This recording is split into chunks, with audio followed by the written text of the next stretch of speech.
Qu'est-ce qui me passionne à propos de l'art, c'est le fait que je peux laisser aller mon imagination.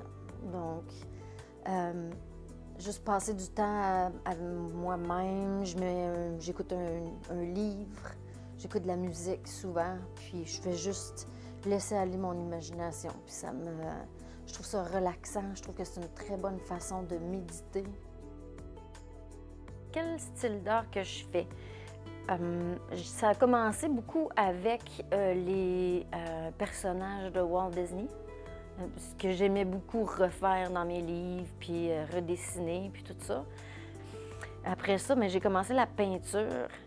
Quand on est déménagé en Colombie-Britannique, la nature de la Colombie-Britannique, c'était très inspirant. Les gros arbres, les animaux là-bas, comment la nature est présente. Ça l'est présent ici aussi, mais pas autant que là-bas. Là-bas,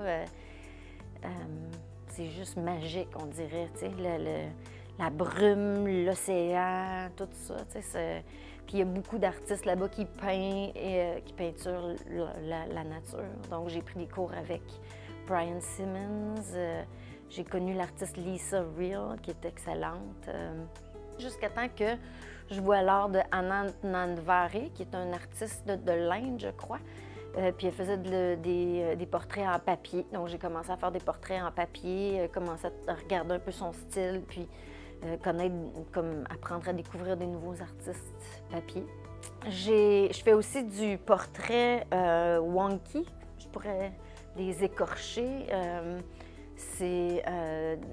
J'utilise des images de gens, puis juste en regardant leur image, sans regarder qu'est-ce que je fais avec mon crayon et mon papier, j'essaie de dessiner leur visage. Donc ça va toujours donner quelque chose de croche. Donc je me base sur ces lignes-là pour créer des personnages bizarres. Je trouve mon inspiration dans tout. La nature surtout. J'aime beaucoup faire des peintures de la nature, qui sont inspirées de la nature, des animaux, des fleurs, des arbres. Je suis inspirée par un peu de tout, les visages des gens que je rencontre partout, mon magasin.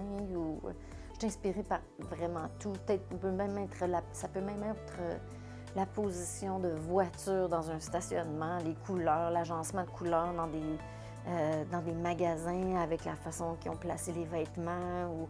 Je suis inspirée par un peu tout. Donc, n'importe quoi peut juste chatouiller mon imagination puis me donner des idées pour des projets. En ce moment, le type d'art que je fais le plus, c'est de l'art papier.